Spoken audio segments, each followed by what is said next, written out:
What's up, guys? I hope you're having a fantastic day. In the highlights today, I have a few hot stories on the latest in the crypto world. We'll start with one from cryptonewsflash.com with the headline, Vitalik Buterin warns that cryptocurrencies are in a bubble and Bitcoin may get left behind. It's always fascinating to hear what different people think about cryptocurrencies, especially at such a time when we are having a bubble formation and market pullbacks. For those who might be wondering, Vitalik Buterin is the genius behind the creation of Ethereum. Seeing such comments from him is actually fascinating. You can hold my word to this, but I think Vitalik is wrong about what's happening. Yes, I said it. Now, far from that, we can see on u.today.com the critical highlights from Ripple's latest discovery conference with the SEC. Previously, the SEC lawyer seemed a little overconfident. He had stated that it's game over for Ripple and XRP if one criterion is met, which I'll be sharing with you in detail later in the video. But before we get to that, let's roll that intro. As always, we welcome you back to Moneyside, your favorite crypto news channel. If you are new here, welcome to the XRP fam.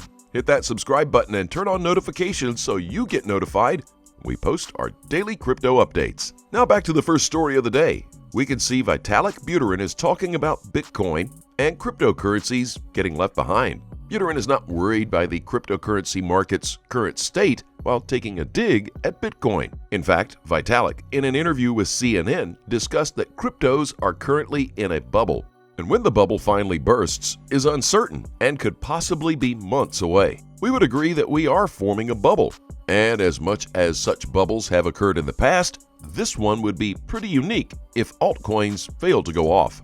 Probably with Bitcoin, we have hit the top. But for altcoins, I don't think so. This is a stage where if a coin pops off, people will take their profits and reinvest them in other currencies, like XRP, that haven't gone parabolic yet. And this right here is something we XRP holders are really anticipating. Vitalik, in the CNN interview, said that often enough the reason the bubbles end up stopping is that some event happens. And that just makes it clear that the technology isn't here yet. I would like to disagree a little with what Vitalik is saying, as I don't think the bubble that's forming right now has anything to do with fundamentals. I think it's just people who invested in something simply want to take their profits.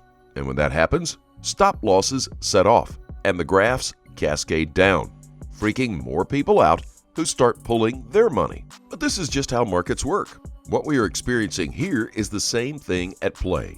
FOMO. It's just human psychology that dictates where the prices will go in the market. And I think the fate of most of these cryptocurrencies will depend on what humans will find more valuable in the market over the next few years. Will it be the store of value with BTC, or will they probably find XRP, a crypto that resolves real-world cross-border transfers problems, more valuable? Well, there's only one way to find out.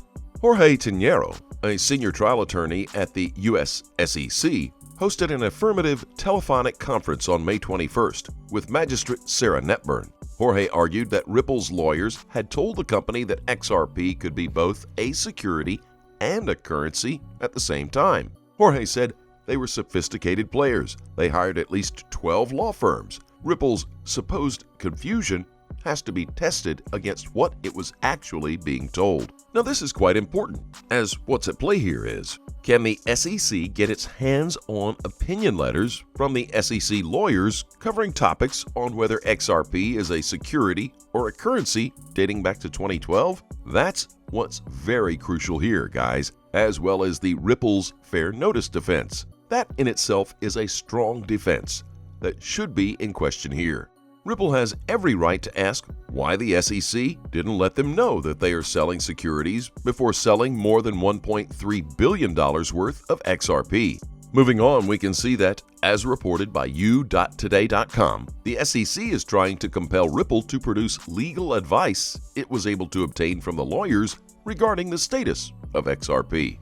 Tinero claims that void for vagueness challenges for Howey has been rejected, while pointing out that the defendants injected their state of mind into the case. They have directly inserted their state of mind as a part of their defense. When asked about additional interference into the attorney-client relationships, Tinero says it would be game over for Ripple if it chose not to follow the advice it received from lawyers. He said if they received advice and they did not follow, they would lose. What if their lawyer told them, you still have to deal with the SEC? That would be game over for their defense, that they were confused. We don't know what they have given the exchanges. Ripple tells us what you are thinking is relevant. Dinero may have a strong argument here, but it doesn't seem to follow. The fact that their lawyers may have warned Ripple that the SEC would come at them with a lawsuit doesn't mean their word was final. The SEC is the authority here, and no matter what the lawyers say, that doesn't count as definitive in any way. In response to the SEC's lawyers' claims, Ripple's lawyer, Gregory Rapoi, claims that Ripple's advice is not the subject of the defense. He says, it doesn't matter that we believed and believe that XRP is not an investment contract. It's strict liability. Our defense is fair notice, not on our state of mind. In response, Dinero asked Ripple to withdraw its affirmative defense. However, Rapoi says that Ripple is not resisting the discovery of non-privileged internal documents, adding that both parties' internal documentations are potentially relevant to the fair notice defense. With that in mind, let's take a look at the price action of XRP. Now we're looking at the daily time frame. This is my new update for XRP. In the last 7 days, XRP has fallen over 60%. And I know most people will be panic selling right now, but I hope this analysis helps you a little bit. 2 months ago, when we broke the 3 years resistance level between 65 cents and 75 cents, we never back-tested it. But today, we finally have done it. And we have back-tested the SMA 200, and I expect this level is strong enough to hold. If we compare this structure to 2017's bull run, we see something similar, and that is a big pullback around 60%. And we all know what happened after that. So if we repeat the same structure, it will take us all the way to 4.236 FIBO level, also $10. I expect this to happen when Bitcoin is retracing from 32,000 to 47,000 to 52,000. And after that, the bull run in crypto is done. I say this because XRP is always lagging behind, and it is one of the coins that has always finished the bull run in crypto. So be patient and don't panic, guys. Please keep in mind we're not a licensed financial advisor. All the videos on this channel are intended for entertainment purposes only. Tell us what you think in the comment section below, and let's have a conversation. Once again, we thank you very much for watching. Don't forget to like the video and to click on the subscribe button below. Turn on notifications so you get informed whenever we post our amazing content. Thanks again, and look forward to seeing you in the next video.